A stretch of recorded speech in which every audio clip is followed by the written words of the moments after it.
Uma boa noite, então, né, para todos e todas. Sejam bem-vindos, bem-vindas à nossa segunda aula, então, deste nosso curso de capacitação para conselheiros de saúde, com esse objetivo, então, de fortalecer ainda mais, né, o controle social, a participação cidadã e, automaticamente, também, né, fortalecer o nosso sistema único de saúde, já que a participação da comunidade é um dos princípios, né, uma das diretrizes constitucionais do SUS, né, do Sistema de Saúde. Desde o nosso último encontro, alguém que não esteve naquele primeiro encontro está vindo hoje, está chegando hoje, ou todos já estiveram da última vez? Alguém que de repente não conseguiu ligar sua câmera e mostrar o rosto, ou abrir o microfone e falar, que gostaria de se apresentar hoje, então? Estávamos todos? Ok, então, sem maior delonga, né, a gente vai, então, dar início, né, a esse nosso segundo encontro, que tem hoje como tema a história da política de saúde no Brasil. Depois de nós termos, né, tido já um contato, uma primeira aula, né, sobre o conceito de saúde, a concepção de sociedade. Hoje, então, nós vamos olhar um pouco para a história, né, quais foram os passos que foram dados até chegar ao SUS, quais foram as experiências, né, que aconteceram nesse processo, né, de construção e de elaboração, né, do SUS enquanto política de saúde. Então, eu vou passar a palavra para o Jorge, né, que vai nos conduzir nessa segunda noite. O Jorge, então, vai nos conduzir nesta noite para a segunda aula. Jorge, mais uma vez, então, bem-vindo, né? E a palavra, então, é contigo aí para nós aprofundarmos esse segundo tema do nosso curso. Muito bem, boa noite. Boa noite, feliz Páscoa, né? Nós estamos na Páscoa, depois do feriado ali da Semana Santa, Sexta-feira Santa, principalmente. Esta semana tem mais um feriado, né? Estamos com sorte de feriados, quinta-feira, né? Tiradentes. Então, a gente vai dar continuidade à nossa conversa que iniciamos há 15 dias atrás, conforme nós já tínhamos combinado, e a programação que vocês já sabiam o que era, nós vamos conversar um pouco hoje sobre a história da política pública de saúde no Brasil. Eu disse para vocês lá na primeira apresentação que tivemos que a gente precisaria olhar o passado e até mesmo para entender o que aconteceu no passado, para poder entender como é que nós conseguimos construir, como é que nós conseguimos a conquista do Sistema Único de Saúde. Isso é fundamental, é muito importante, não apenas para nos inspirar, talvez, num momento difícil como a gente vive, de retrocessos, de desmonte do Sistema Único de Saúde, de desfinanciamento de uma política pública que tanto nós lutamos para conseguir, aliás, as pastorais sociais em particular, da CNBB, da Igreja Católica, foram também fundamentais na construção da política de saúde no Brasil, né, nos anos 80, 90, na conquista do Sistema Único de Saúde, mas a gente vai olhar um pouco esse histórico, esse processo todo. É importante, primeiro, então, para nos inspirar, sobretudo no período em que a gente vai conseguir construir uma concepção de saúde, né, que permeia hoje o Sistema Único de Saúde, mas, ao mesmo tempo, para a gente perceber e entender melhor aquilo que nós conversamos na primeira etapa da oficina, do nosso curso, há 15 dias atrás, sobre essa permanente disputa na sociedade brasileira sobre esses conceitos de saúde que norteiam as políticas públicas, as nossas concepções e assim por diante, né? Isso é muito importante. A gente vai olhar o passado, a gente vai olhar a história para entender como é que os contextos, as realidades, as economias, né, foram pautando, norteando construindo determinados conceitos de saúde, determinadas concepções de sociedade, determinadas concepções de papel do Estado, né? E isso é fundamental a gente entender hoje, não mudou. A história continua sendo assim. A história continua sendo, a democracia é uma disputa permanente, as sociedades, elas, né, são perpassadas. Como dizia um autor importante da sociologia, as conjunturas, elas vão criando hegemonias de determinados setores da sociedade, né? Por muito tempo, né, Padre André, a Igreja Católica tinha uma absoluta hegemonia sobre a concepção religiosa da sociedade brasileira, mas parece que essa hegemonia vai cada vez mais diminuindo em virtude do crescimento, né, dos evangélicos, enfim, e é assim mesmo, daqui a pouco volta a esse processo. A história é assim, né? A história é assim, nem sempre vai na direção que a gente quer. E a gente vai perceber, olhando a construção da política de saúde, também nessa perspectiva. Como é que a gente foi moldando, eu diria assim. E quem são os atores?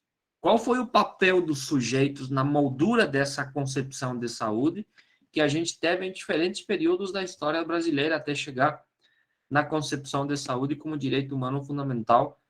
E escrevemos isso em 88 na Constituição brasileira. Esse é o nosso papel hoje à noite, de fazer isso. Eu vou fazer uma apresentação como da outra vez, e depois a ideia é, no final, a gente conversar um pouco sobre isso. Vamos tentar fazer um pequeno intervalo ali, né, um pouco mais da metade. Quando eu terminar de apresentar, a gente vai fazer um intervalo de 10, 15 minutos para se espichar um pouco, fazer um café e tal. Depois a gente volta, né? Eu vou tentar, deixa eu ver se eu consigo fazer a apresentação aqui.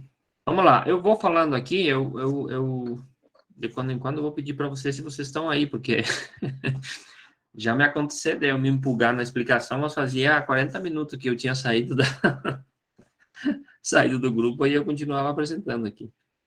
Porque eu olho a tela aqui, eu não enxergo vocês, por isso. Vamos lá, então. Passou?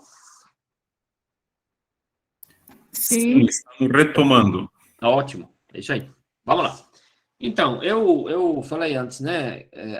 Isso aqui tem uma sequência. Até o sexto encontro que a gente vai fazer, ele é uma sequência lógica, vamos chamar assim, do ponto de vista do tema que a gente vai trabalhando. Então, o conceito de saúde e concepção de sociedade, que a gente trabalhou na primeira etapa, permanece como, eu diria assim, pano de fundo da discussão em relação à história da política pública de saúde. Por isso, rapidamente aqui, lembrando que a gente já conversou da outra vez, nós falamos um pouco, né, de como a gente foi construindo esses dois conceitos, e eles são fundamentais para a gente entender a luta pela saúde e a disputa de concepções diferentes sobre o que seja a saúde, né?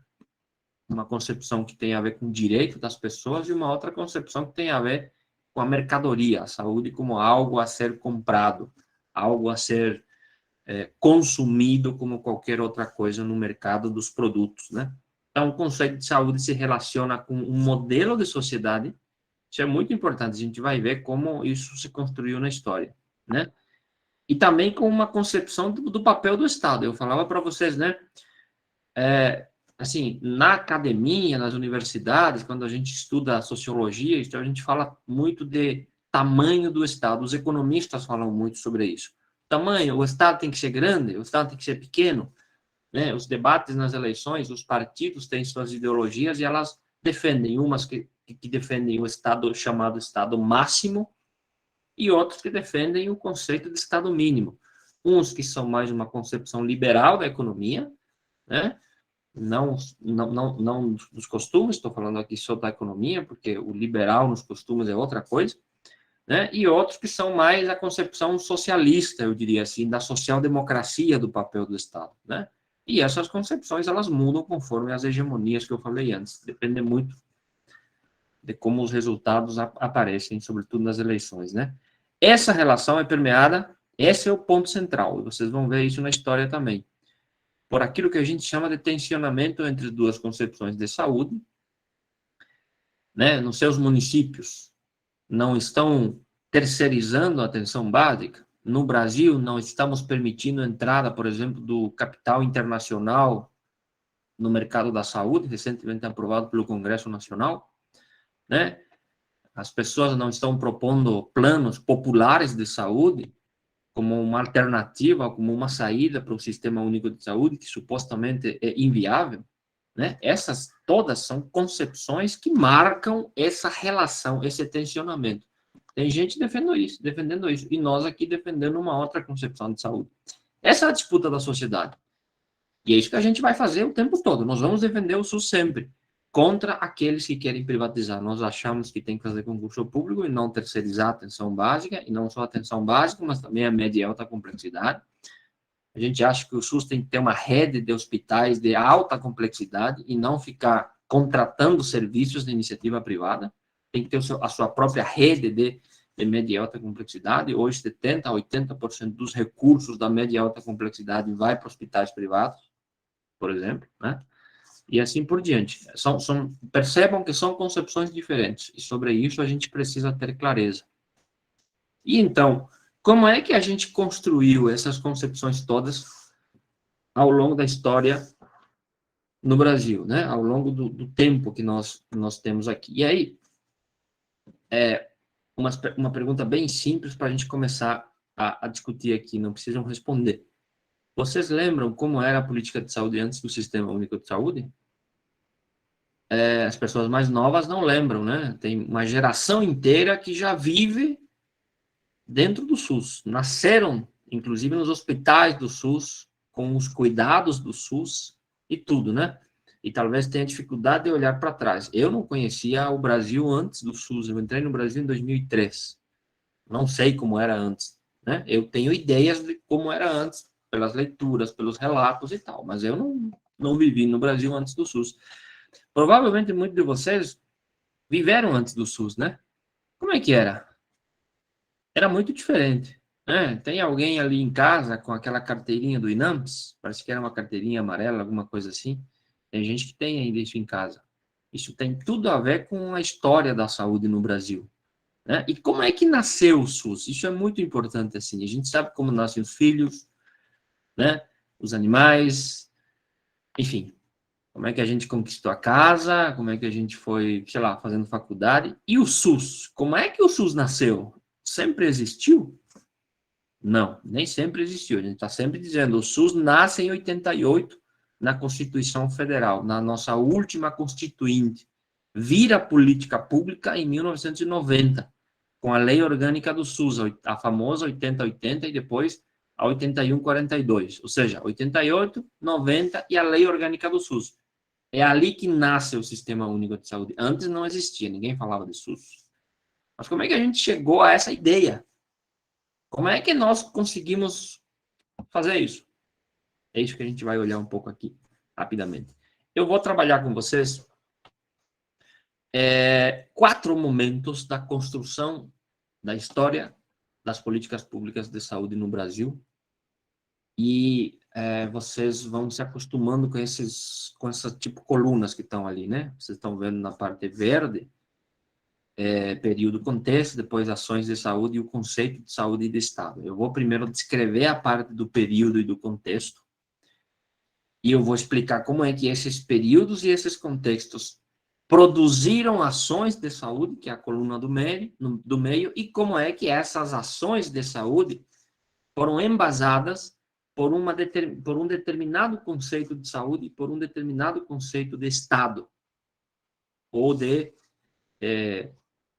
sociedade, se a gente quisesse uma compreensão mais ampla, certo? É assim que a gente vai trabalhar aqui, só para vocês, para facilitar a nossa compreensão. E cada um desses 4 momentos tem um nome, né? E o nome resume um pouco o que foi o período. E o primeiro período, no início do século XX, estamos no início do século XX, o primeiro período da construção da história da política pública de saúde no Brasil, a gente chama de saúde para garantir o comércio. Esse é o título. Isso já explica muita coisa. Saúde não foi pensada para outra coisa a não ser para garantir o comércio. Não era SUS, não era direito, não era nada disso. Por que a gente fala aqui de saúde para garantir o comércio? Porque, do ponto de vista do contexto, o que estava acontecendo no Brasil naquele período, certo? E aqui eu faço uma primeira observação. Eu quero que vocês prestem atenção sobre um elemento importantíssimo. A economia e a saúde sempre vão estar juntos. Sempre estarão juntos, né? Economia e saúde, elas são muito próximas. Uma determinada concepção de economia determina uma determinada ação pública de saúde, né? E por isso essa primeira aqui, saúde para garantir o comércio. No início do século XX, nós vamos ter no Brasil, do ponto de vista econômico, né? Nós vamos ter no Brasil, do ponto de vista econômico, a dependência da economia brasileira na exportação do café. A base da economia brasileira é o café, é a exportação do café. O Brasil é um dos maiores produtores, talvez o principal produtor de café naquele período. Nós não tínhamos ainda grandes centros urbanos, grandes cidades. Basicamente, era um país, não era nem país, porque estávamos ainda na República nesse período, certo? Basicamente, nós estávamos de uma economia agrícola, e o principal produto agrícola do Brasil era o café. É nesse período que a gente ainda vai ter a política da escravatura no Brasil. Os escravos chegam para trabalhar nas fazendas de café, é para isso que eles vêm, né? Todo o período anterior. Aqui a gente vai começar a discutir logo depois que a gente vai proclamar a República, a gente vai ter também a proibição da escravatura, como é que chama isso? Eu sempre esqueço a expressão, o nome para isso. O fim... Abolição. A abolição da escravatura, a gente vai ter nesse período. Nesse período. Mas antecede a tudo isso todo um contexto econômico de produção de café. Vocês já devem ter visto novelas, filmes que retratam aquele período, e eu sempre fico com a imagem daquelas fazendas, né, cheio de escravos, cheio de negros que trabalham para eles, todos eles vinculados à produção do café. Essa era a base da economia brasileira. E aí tem um terceiro elemento na relação que vocês precisam perceber, ficar atento e cuidar. Economia, saúde, política. As três coisas andam juntos, certo? Quem tem hegemonia econômica manda na política. Não é assim na sua cidade? Os mais ricos são os que moldam o rumo da cidade, dos municípios, dos estados, do país. Aqui não era outra coisa, né? Os grandes barões do café, como era chamado naquele período, os grandes barões da economia brasileira eram também os grandes políticos, aqueles que decidiam o destino político do Brasil naquele período. Então, café, agricultura, economia, política andavam juntos, eram os que mandavam no Brasil, né? Esse era o contexto. Como a base da economia é a exportação do café, é fundamental que os navios atraquem nos portos, sobretudo Rio de Janeiro, naquela região lá, mas não só, mas principalmente ali. Era a saída das grandes exportações de café do Brasil, né? É por aí que saíam as exportações e a riqueza brasileira.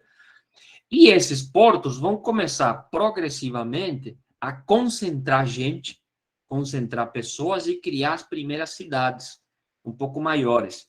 E essa concentração de população em determinados lugares vai começar a produzir, naturalmente, né, uma das características desse período, que é o surgimento de grandes epidemias infectocontagiosas.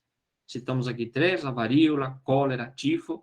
Essas doenças começam a aparecer, começam a se tornar mais frequentes, e mais do que isso, e aqui já tem um elemento importante, essas doenças começam a incomodar, a atrapalhar a exportação brasileira do café.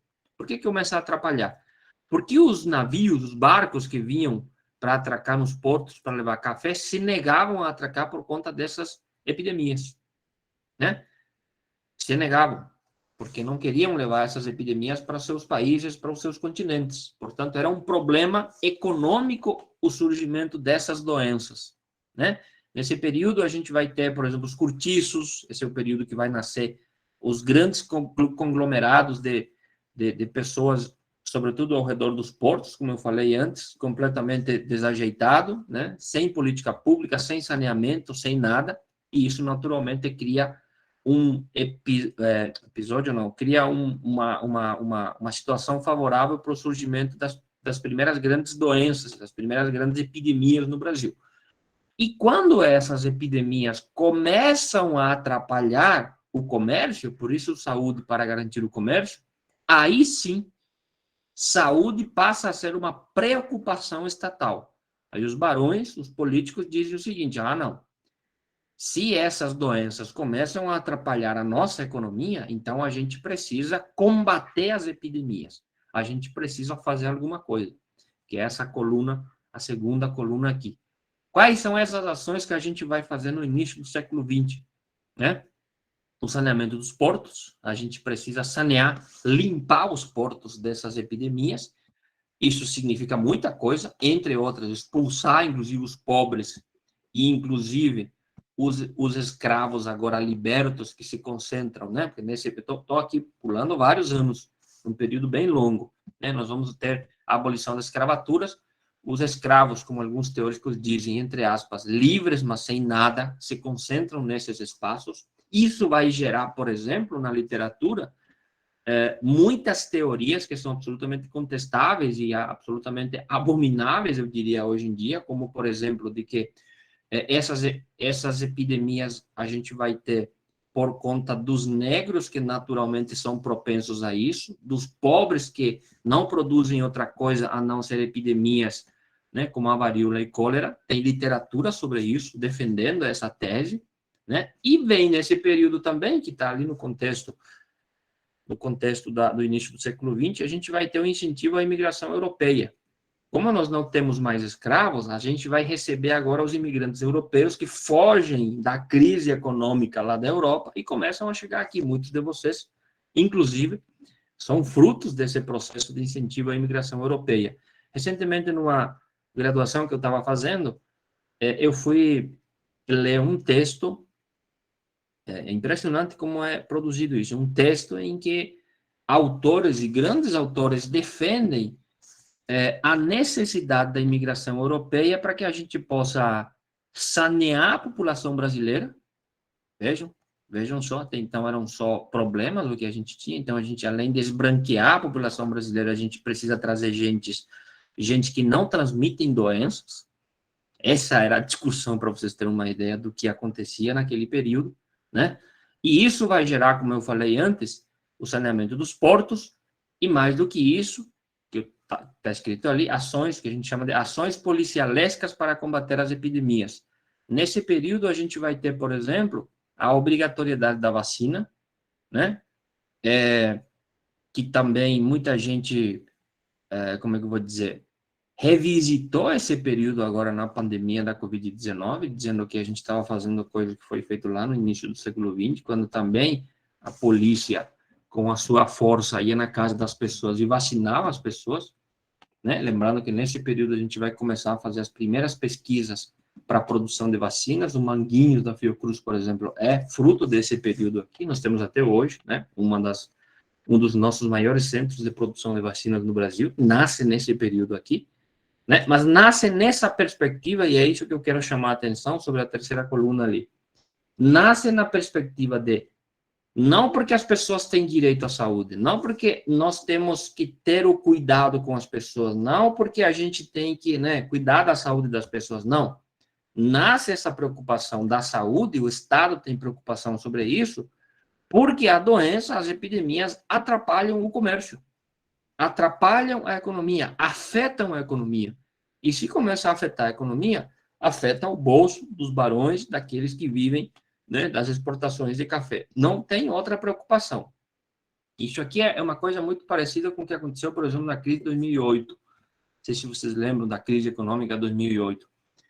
Todo mundo dizia o seguinte: não, porque a economia se resolve no mercado. O mercado se autorregula, o mercado não precisa do Estado, o mercado tem que se autorresolver com os seus problemas, né? É como se fosse aqui. As pessoas têm que se cuidar sobre a sua saúde. Isso não é problema do Estado. A economia não é problema do Estado.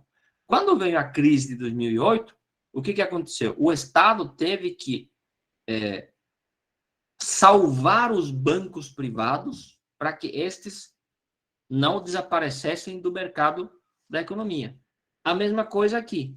Quando as epidemias começam a incomodar o comércio, não, aí o Estado tem que intervir, aí o Estado tem o seu papel. Antes não, cada um se resolve, mas agora que as epidemias estão descontroladas e começam a afetar a exportação do café, agora sim a saúde tem que virar política pública, porque afeta a economia. Por isso que eu estava falando para vocês antes. Saúde e economia sempre tem uma relação muito próxima, e quem manda na economia, em geral, também manda na política. Então, são três coisas que acontecem de forma conjunta. Lembrando que, no início do século XX, nós não temos a medicina que nós temos hoje. Nós não temos os especialistas em várias áreas, nós não temos hospitais, nós não temos técnicas, nós não temos aparelhos. O que nós tínhamos no início do século XX eram os profissionais da saúde com aquela sua maletinha preta, que ia na casa das pessoas para cuidar dos doentes. O médico de família nasce nesse período aqui. Não é assim que as novelas e os filmes retratam? O filho do barão do café, na sua fazenda, está doente, chama o médico de família, que vai lá com a sua maletinha, entra no quarto e começa a cuidar da pessoa. É exatamente assim que retrata, né? As produções de filmes e novelas no período. E era exatamente assim.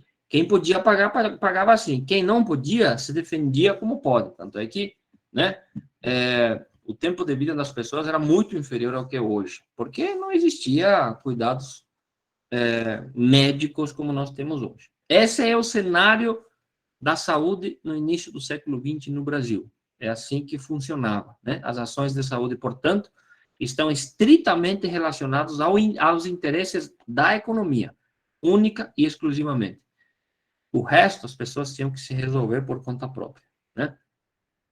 Ok? É por isso que, nesse primeiro contexto, a gente considera, a gente nomeia, a gente diz que a saúde era apenas para garantir o comércio.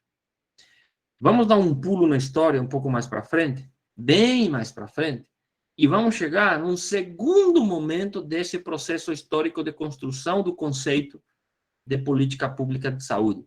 E esse segundo momento, nós vamos chamar de saúde como garantia da mão de obra. Não é saúde como direito, percebe? Aqui é saúde como garantia da mão de obra. Por que isso? Vou contextualizar. Estamos no contexto da Primeira Guerra Mundial, primeiro isso, certo? No contexto da Primeira Guerra Mundial. Estamos no contexto da crise do café no Brasil. Não é mais o café a principal base da economia brasileira. Vejam que as economias também elas mudam, certo? Os barões do café perderam espaço, perderam tamanho na economia e, portanto, também perderam espaço na política, porque é assim que funciona. Quando alguém começa a ficar grande, reivindica o seu espaço na mesa de decisão das coisas, né? Isso não é nenhuma novidade, é assim que funciona. Portanto, não é mais, insisto, o café como a principal base da economia brasileira, né? E nós vamos entrar num processo importantíssimo da história brasileira, que é o processo de industrialização do Brasil. Isso aqui marca profundamente a economia, a política, o conceito de saúde e assim por diante, os direitos, as constituintes e tal. O processo de industrialização do Brasil, que vai substituir, do ponto de vista da importância, a produção de café, né? Portanto, eu não preciso mais agora cuidar dos portos, porque não é mais o café que tem que sair para fora do Brasil, continua saindo, é claro, mas em proporções muito menores, não é mais a principal. Nós vamos industrializar o Brasil. Estamos iniciando um processo de industrialização. E o que a gente vai ter de consequência? A primeira consequência desse processo é uma consequência política. Os barões do café perderam espaço e os representantes da indústria é que vão governar o Brasil. E é ali que aparece uma figura clássica que todos nós conhecem, representante, né, da indústria brasileira, que é o Getúlio Vargas. Nós vamos ter aqui o primeiro governo do Getúlio Vargas, né? E a primeira coisa que a gente vai fazer aqui é a Constituinte de 1934. 1934, certo? Lá, antes, estávamos no início do século XX. um outro elemento fundamental nesse período é que, como consequência do processo da industrialização no Brasil, nós vamos ter, né, os trabalhadores assalariados. E estes começam a se organizar em sindicatos, surgem no Brasil os sindicatos, e, sobretudo, em 1918, 1919, vejam, antes da Constituinte, nós vamos ter no Brasil o período de greves operários reivindicando direitos, pela primeira vez no Brasil. Né? A consequência desse processo de greves que aconteceram no Brasil vai ser a Constituinte de 1934. Por que ele é tão emblemático? Porque, sobretudo do ponto de vista dos direitos trabalhistas, a gente vai ter a grande maioria das conquistas dos direitos trabalhistas consolidados em 1934, 1918, 1919, começa o período do processo de greve, sobretudo na ABC Paulista, ligado às fábricas de carros e a Petrobras, por exemplo, né, os grandes produtores de petróleo. Nós vamos ter um universo de trabalhadores que começam a se organizar. Aliás, aqui tem tudo a ver com as imigrações que vieram da Europa, que já estavam acostumados com o processo de industrialização, lembrando que a Europa passou pela Revolução Industrial no início do século XVIII, e nós estamos já aqui em 1934, que é quando essa indústria chega aqui no Brasil. E chega a pessoas com experiência de organização sindical, organização de greves, dos operários, assim por diante, e que, vamos chamar assim, entre aspas, contamina também os operários nas indústrias do Brasil, e estes começam a se organizar, fazem grandes greves, gigantescas greves, fábricas inteiras param para reivindicar direitos. Em 1934, nós vamos ter 8 horas de trabalho, foi uma conquista dos, hoje, muito mal falados sindicatos, que para muita gente não presta, mas foram eles que conquistaram 8 horas de trabalho. Nós vamos ter, em 1934, a conquista do 13º salário.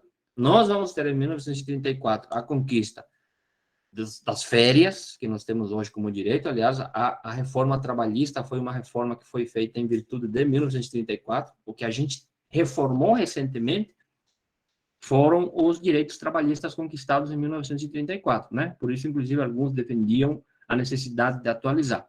Então, além de outras grandes direitos que foram conquistados nessas greves.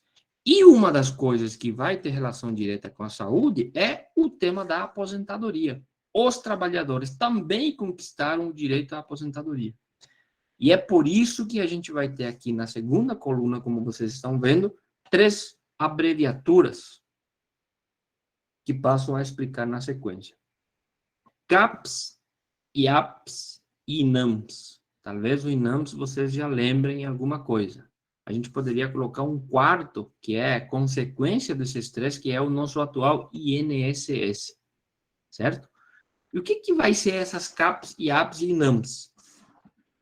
Por consequência das greves e das reivindicações, nós vamos ter no Brasil uma primeira experiência de política de aposentadoria e pensões organizados nas fábricas, certo? Então, as maiores fábricas, ou as maiores indústrias, que tinham maior quantidade de trabalhadores e trabalhadoras nas suas indústrias, organizavam as suas próprias caixas de aposentadorias e pensões, que são as CAPs, né? Então, vamos usar um exemplo aqui. Uma fábrica de sapato que tem 500 trabalhadores aqui tem a sua própria caixa de aposentadoria. Uma fábrica de plásticos que tem 300 trabalhadores no outro lado da cidade tem a sua própria caixa de aposentadoria, consequência das greves que foram feitas, né? Os trabalhadores exigiram aposentadoria, certo? Nós vamos contribuir no final do mês com o nosso folha salarial, o patrão vai contribuir uma parte, e o Estado também vai contribuir uma parte, como é hoje, né? O tripé da contribuição para a aposentadoria. É o modelo europeu, o mesmo que os europeus conquistaram no processo de industrialização também. É uma cópia de lá, que é o que a gente está fazendo aqui, certo? Cada fábrica tinha suas próprias caixas de aposentadoria. É assim que nasce a ideia da aposentadoria no Brasil. E não era só aposentadoria, também os cuidados de saúde. Aqui que está a relevância para nós, certo? Então, veja o seguinte, E por isso o título Saúde como Garantia da Mão de Obra. Por que o Estado tinha a obrigação de cuidar de quem? Da saúde de quem? Da Dona Maria, que não trabalha em nenhuma das fábricas, nem do sapato, nem do plástico? Não. Do trabalhador rural? Não. O Estado só tinha a obrigação de cuidar daqueles e daquelas que estavam trabalhando nas fábricas, nas indústrias e estavam contribuindo na sua caixa de aposentadoria e pensões. Em determinadas situações de saúde, eles precisam ser cuidados. Por isso, a preocupação não é com a população inteira, não é com o direito à saúde. A preocupação é apenas que o seu João, se ele for se acidentar, se ele for sofrer algum tipo de doença, mas ele é um trabalhador, eu preciso cuidar para que o quanto antes ele volte a trabalhar. Porque, veja, se ele adoece e não trabalha, vai afetar a economia. Assim como a presença das epidemias nas cidades onde os barcos atracavam, também vai afetar a economia. Por isso eu preciso fazer ações de saúde para limpar os portos. Por isso eu preciso cuidar da saúde do seu João, o meu trabalhador, porque se ele não trabalhar, vai afetar o meu bolso, a produção, a indústria, né, a economia. De novo, a saúde é apenas uma preocupação da economia e para garantir a mão de obra dos trabalhadores. Certo? Para terminar essa historinha das siglas que tem aqui, depois, o próprio governo vai ter a iniciativa de fazer o seguinte: ao invés da fábrica de sapatos ter a sua própria caixa de aposentadoria, a fábrica de plásticos ter a sua própria caixa de aposentadoria, a fábrica de cadernos ter a sua própria caixa de aposentadoria, por que a gente não unifica essas caixas de aposentadoria por categorias de trabalhadores? Certo? Então, vamos fazer o seguinte: todas aquelas empresas ligadas aos automóveis, que tem, sei lá, 50, 60, 70 caixas por aí distribuídas, a gente vai juntar todos eles numa única caixa, vamos chamar assim. E essa caixa a gente vai chamar de IAPS, Instituto de Aposentadorias e Pensões. Depois, nesse mesmo instituto, a gente vai juntar todos aqueles trabalhadores, empresas que estão ligados ao petróleo. Tem, sei lá, 50, 60 empresas, cada uma delas com suas próprias caixas.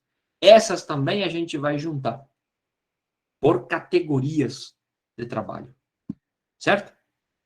Depois, passou um tempo e entenderam o seguinte: escuta, não, para que a gente fica dividindo os trabalhadores por categorias? Por que a gente não junta todo mundo? Todo mundo num único instituto.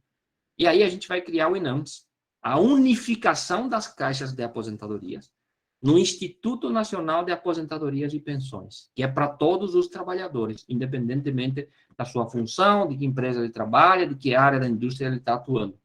E aí aí a gente vai ter o INAMPS. A lógica, porém, continua sendo exatamente a mesma coisa. Só se aposenta quem está trabalhando e contribui no INAMPS, certo?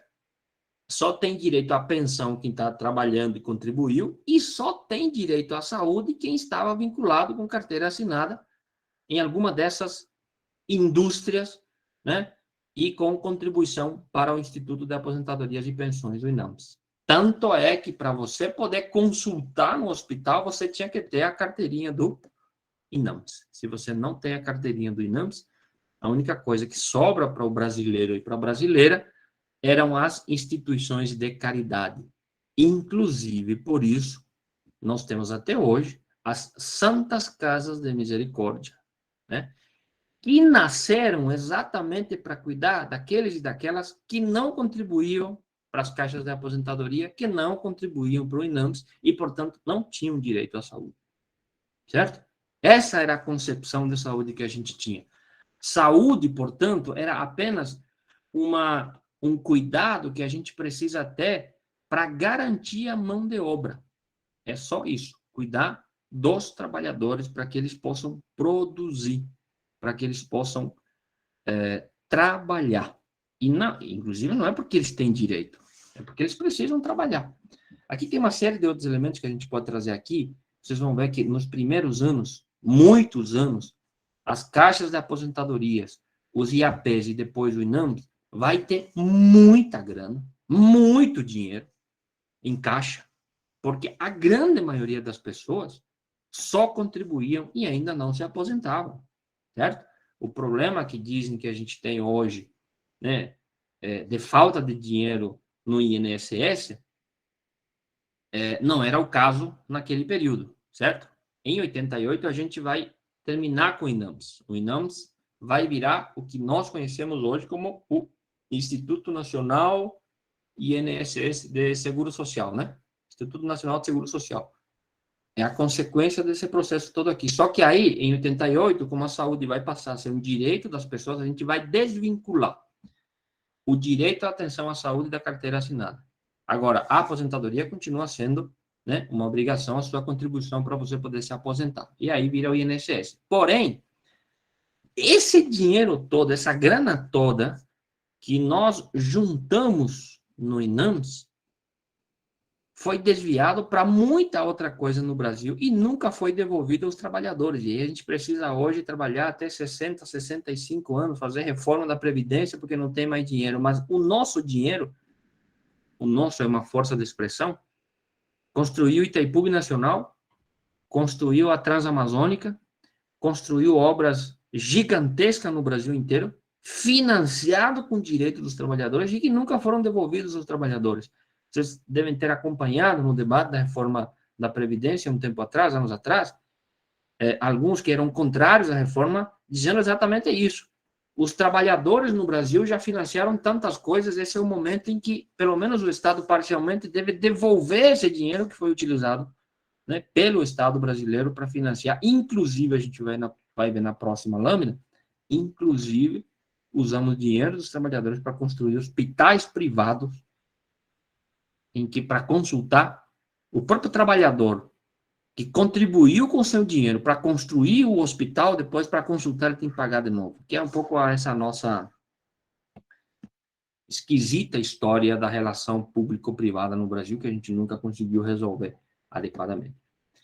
Para terminar essa parte aqui, essa era a preocupação do conceito de saúde, né? O Estado está interessado em cuidar daqueles e daquelas que têm carteira assinada, daqueles e daquelas que movimentam a economia, daqueles e daquelas que trabalham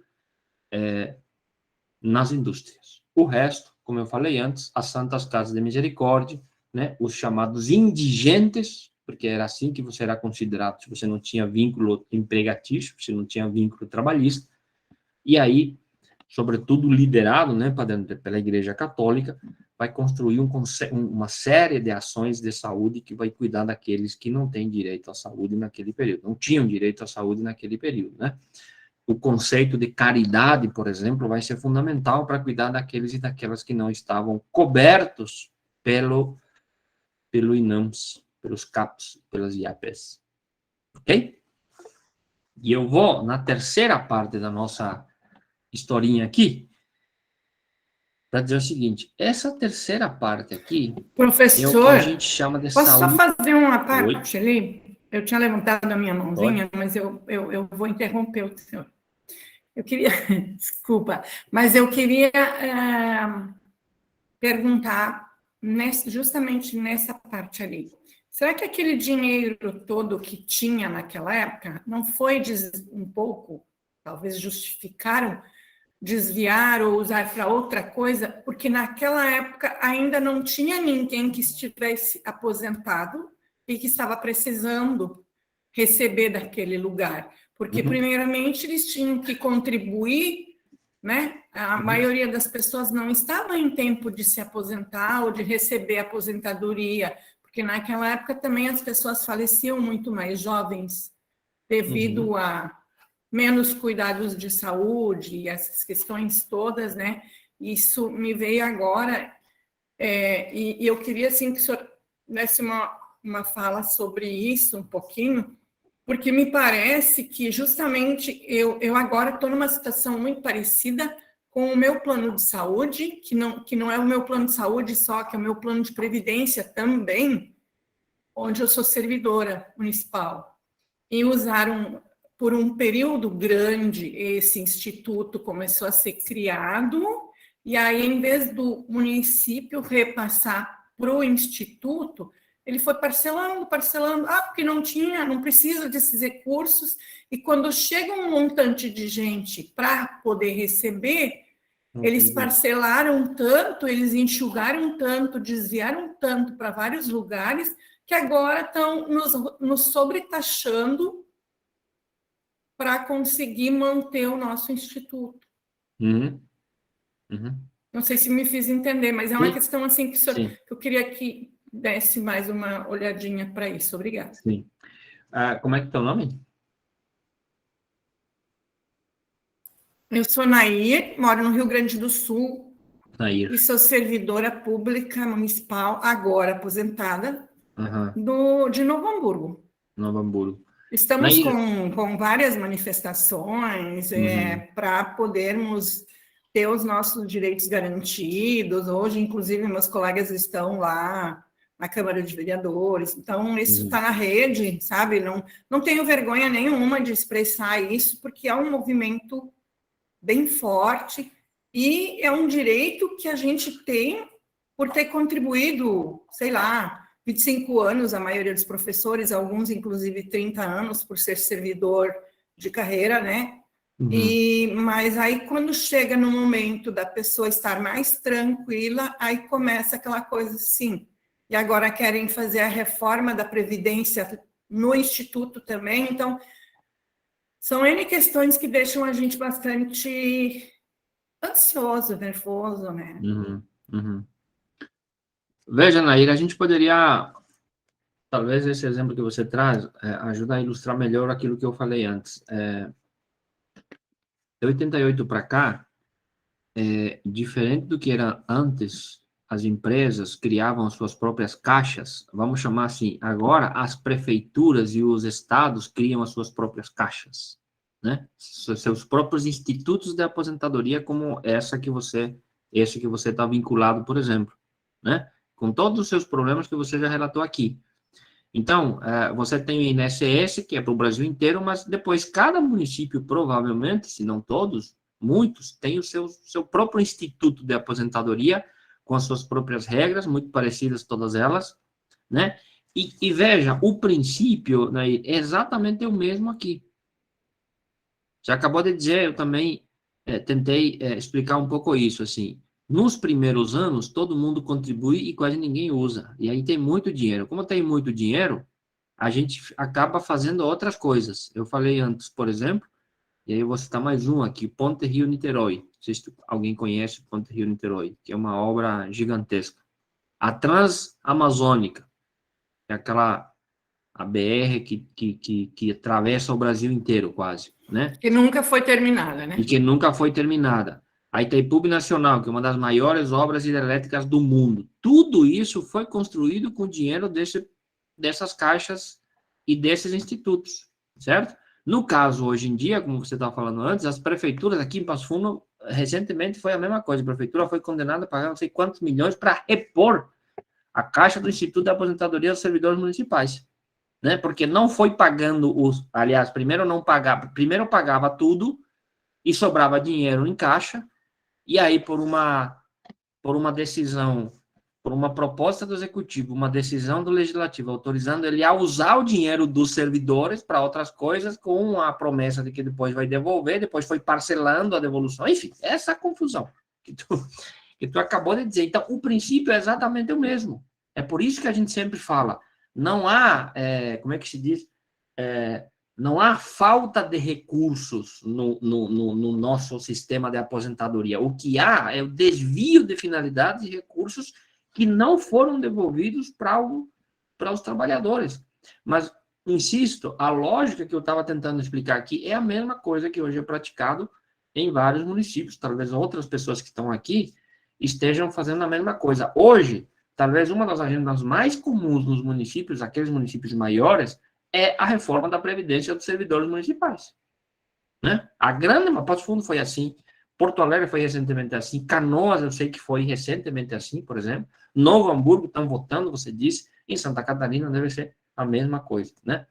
Claro, precisa modernizar, precisa fazer mudanças, mas a questão fundamental sempre foi essa, dinheiro usado, porque as primeiras contribuições ninguém usava, o dinheiro foi subindo, E a gente acabou fazendo isso. E aqui também a mesma coisa.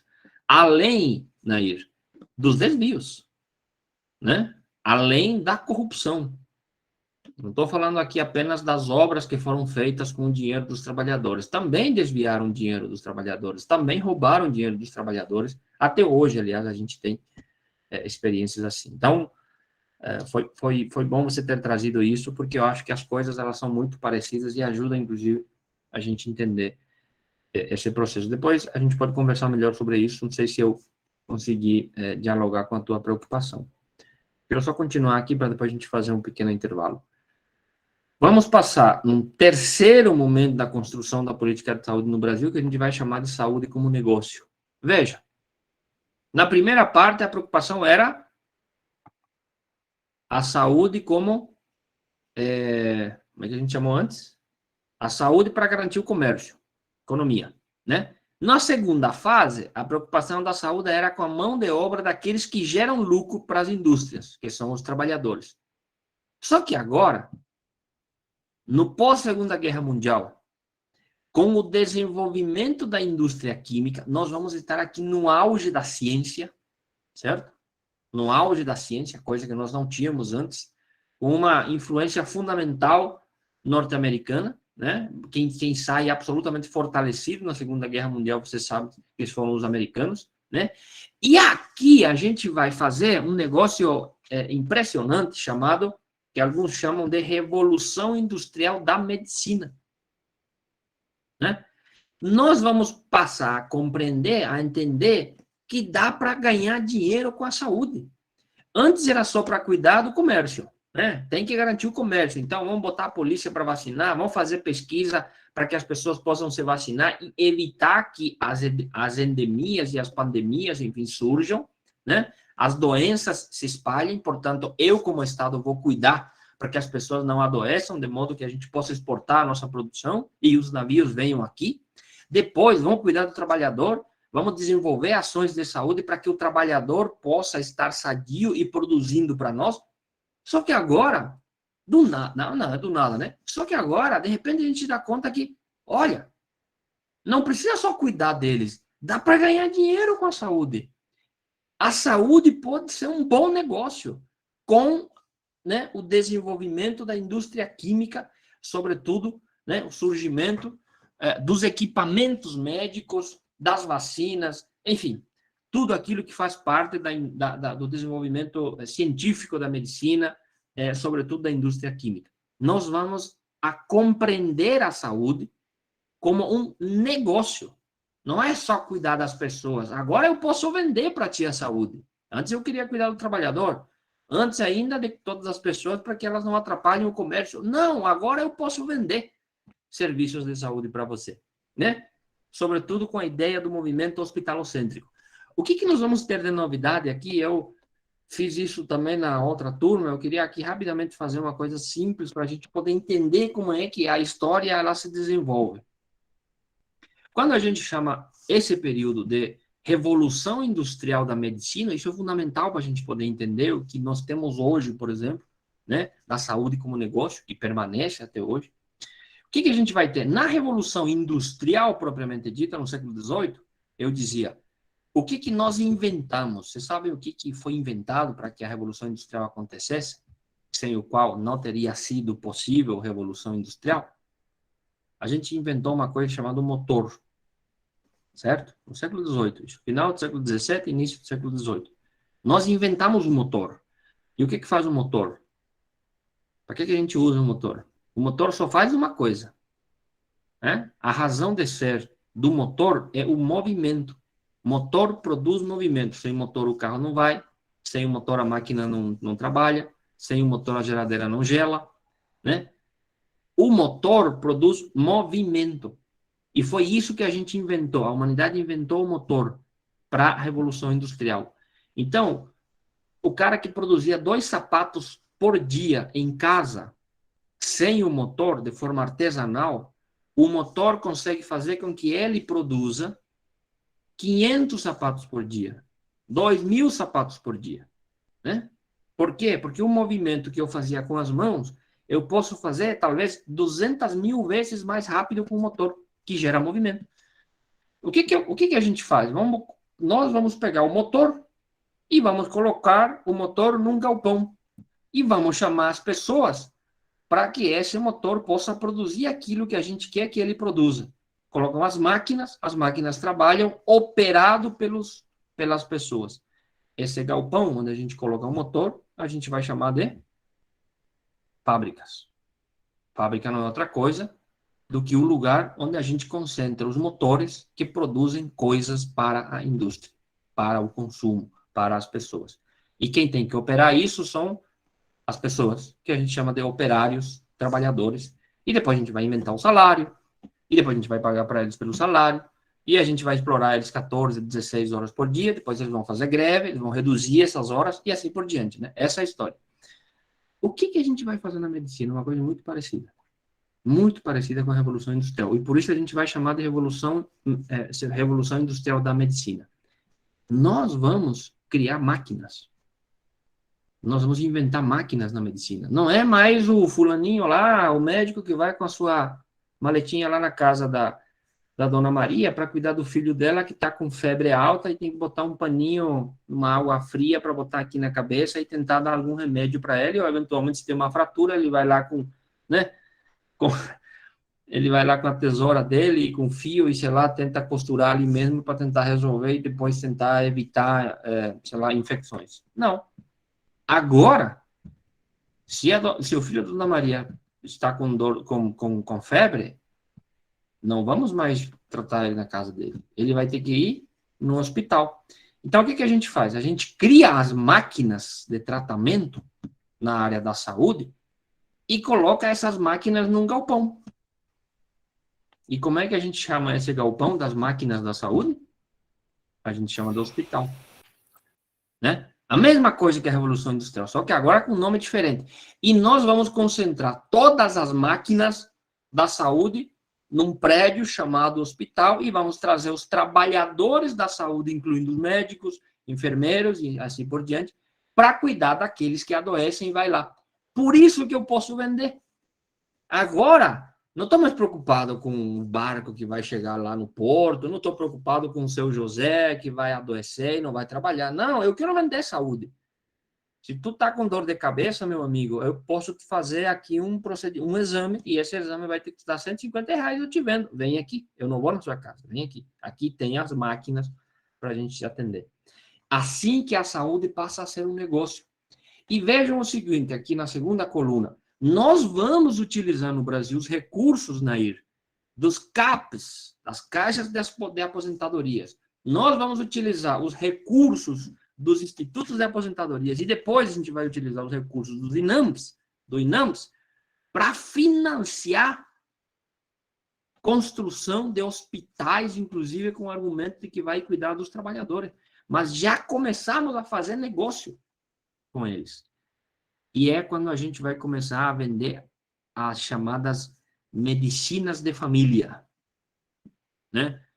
Aquelas, talvez vamos chamar assim, os precursores da Unimed da vida. Nós vamos vender planos de saúde, porque saúde passou a ser um negócio e dá para ganhar muito dinheiro. Eles se deram conta que se o filho da Dona Maria precisar de fazer uma ressonância magnética que custa R$5.000 e a família não tem, mesmo que não tenha, eles se deram conta que a família vai achar em algum lugar esses R$5.000 para fazer esse exame para o filho.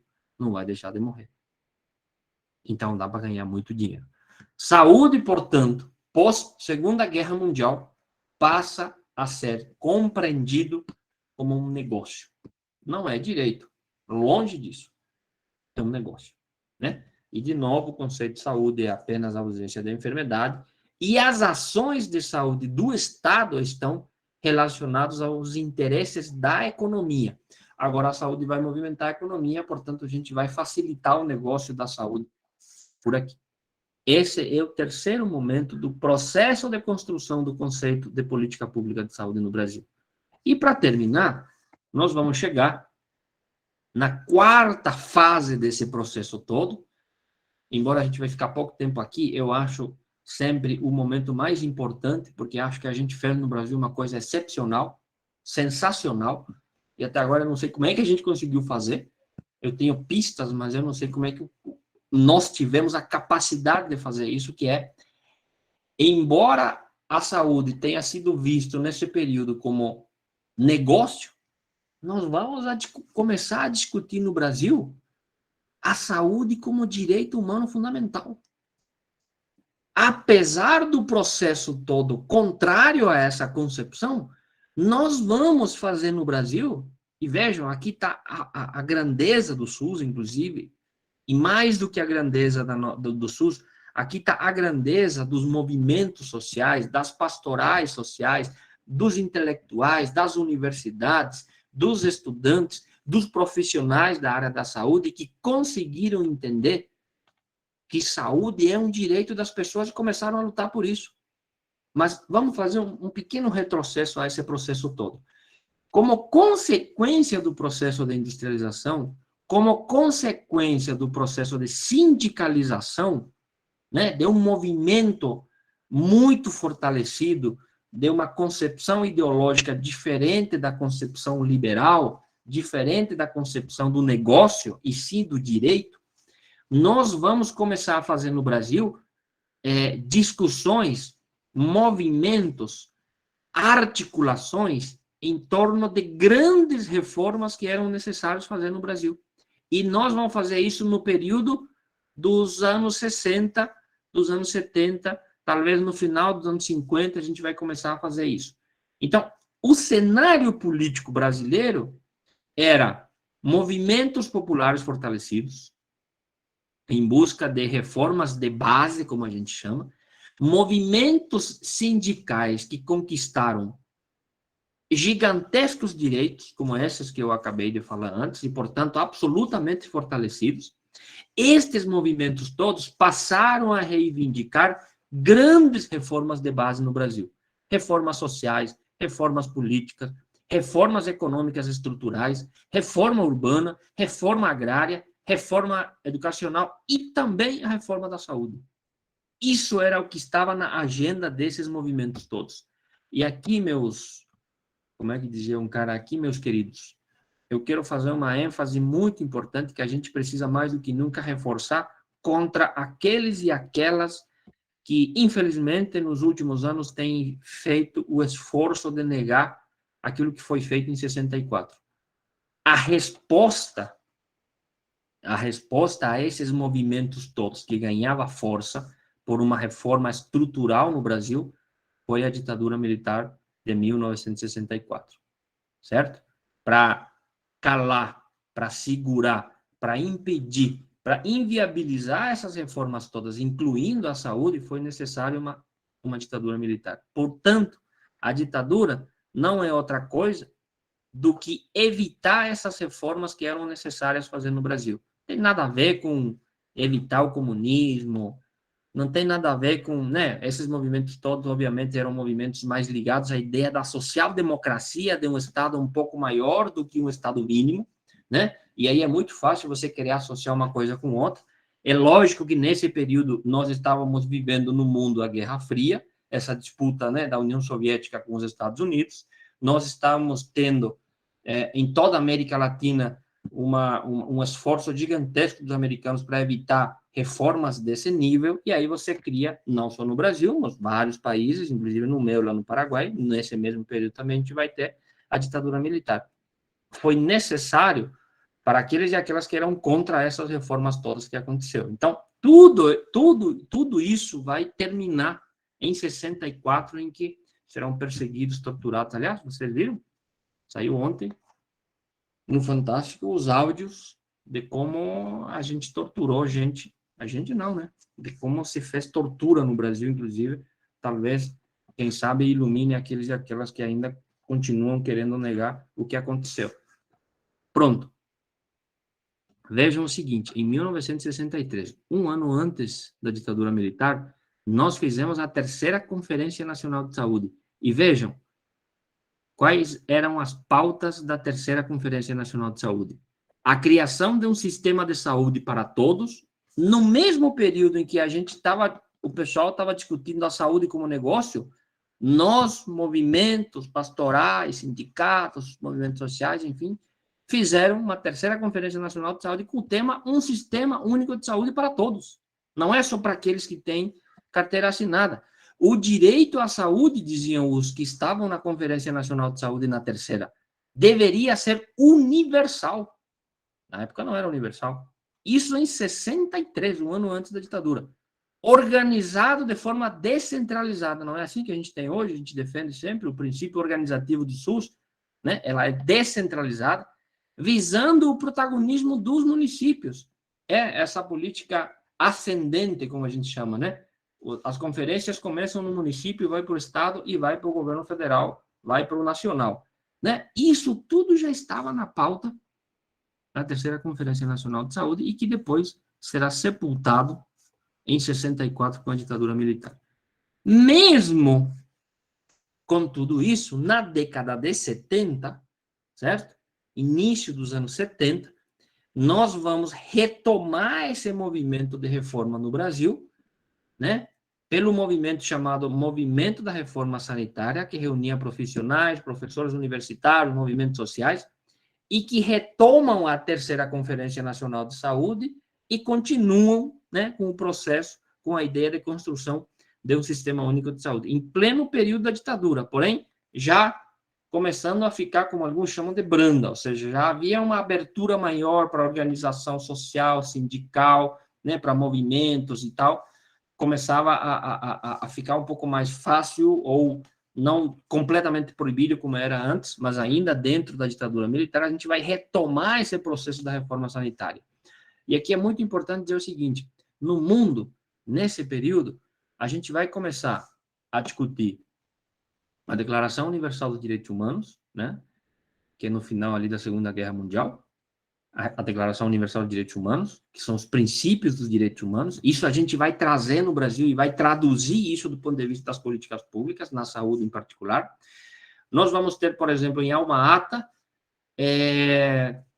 a Declaração de Alma Ata, que é um movimento do mundo inteiro que se reúne para reafirmar a ideia de que saúde é um direito de todos e a atenção básica como ponto de partida para uma política pública universal. E nós vamos, os nossos intelectuais, profissionais, vão trazer isso de fora do Brasil e vai fazer com que isso vire um caldo, né, de concepções para os movimentos todos pela reforma sanitária. E esse movimento da reforma sanitária, que vai ganhar corpo, amplitude, né, nas discussões durante muito tempo, vai culminar, então, e aqui vocês já conhecem, porque vocês que estão na saúde sabem disso, vai culminar na 8ª Conferência Nacional de Saúde, e a 8ª Conferência Nacional de Saúde é a principal referência nossa de construção do Sistema Único de Saúde. Foi lá, com uma ampla participação popular, que nós, como é que se diz em português? Cunhamos, né? Nós reafirmamos, nós definimos o conceito de saúde na perspectiva universal. E foi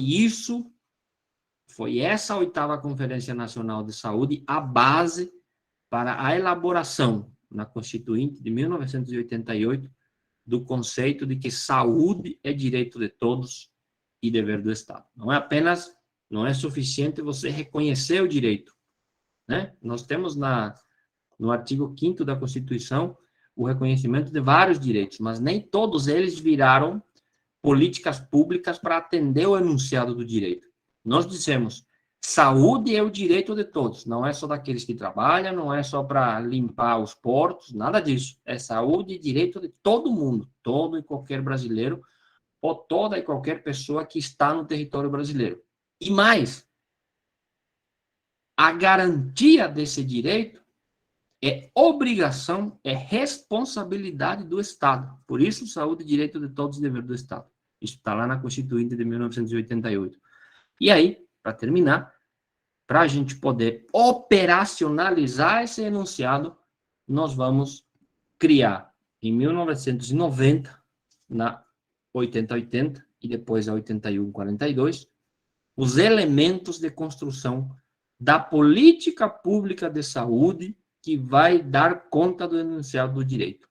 E essa política pública de saúde, que vai dar conta do direito à saúde, nós chamamos de Sistema Único de Saúde, que é o que nós temos até hoje. É assim que a gente chegou, em 1988, com a ideia do SUS, do direito à saúde como direito de todos, e a sua realização como tarefa, como eu falei antes, do Estado, né? E por isso que eu volto a insistir aqui. Nós conseguimos fazer, de forma extraordinária, uma guinada sobre o conceito de saúde, como quando tudo parecia que o que ia prevalecer era um conceito privado, em que a saúde poderia ser comprada na prateleira do mercado, né? O plano que você quiser, nós conseguimos, e aqui é fundamental sempre frisar, movimentos sociais, sindicais, pastorais, movimentos urbanos, movimentos rurais, profissionais, intelectuais, todos eles reunidos num processo amplo,